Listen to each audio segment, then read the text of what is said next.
So, full planet, empty plates. It doesn't sound like a world that anyone wants to live in. The question, is there anything we can do to avoid a hungry future? Tim Longhurst is a futurist who ponders the big issues every day. Now, Tim, we've heard about peak oil, peak energy, and now peak food. Are we basically doomed?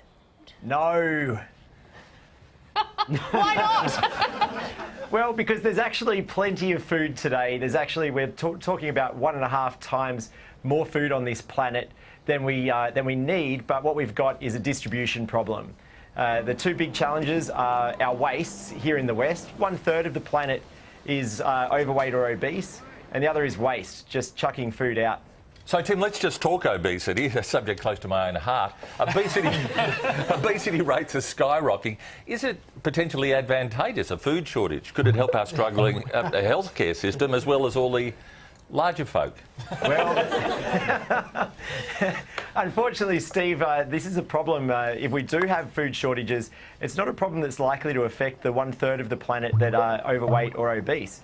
You see, those of us that may have a bit of a weight issue are often incredibly rich or by world standards, for example, most Australians, and we're unlikely to be affected.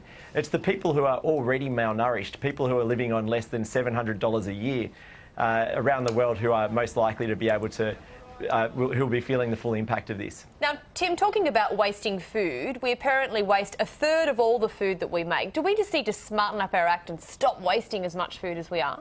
Well, it's not just us. For a lot of that food actually isn't the food that we waste in our fridge, although we can sort that out. For example, some of the stats are that for every 100 vegetables that we grow in Australia, somewhere around 20 to 30, maybe even 40 of them are chucked out because they're just not pretty enough. It's like we're running Australia's next top model for our fruit and vegetables.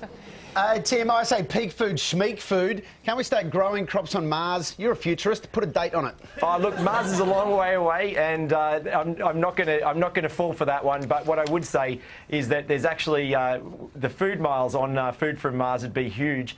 We need to start growing it local, and a lot of Australians already are. They're planting stuff on their roofs in some cases, or certainly on their windowsills and in the backyard.